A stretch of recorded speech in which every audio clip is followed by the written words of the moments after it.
Da sunanka sarki rabbani nake fara baiti rahmani, zan waƙe ɗaha zulmanni ka haskaka ƙirjina Allah.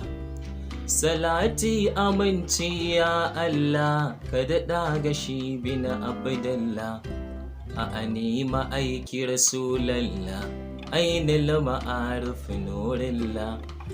A ciki ka sa alayensa ya rabu har da sahabbansa, masu ba da rai don nabi fansa, ashabihi khair khalqillah.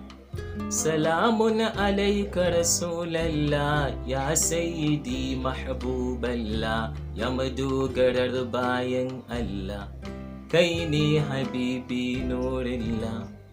Ba dan ka baya muje ta ba, Allah ba zai yi halittu ba, komai dan ka aka yi shugaba, al-Mustafa ya Rasulallah.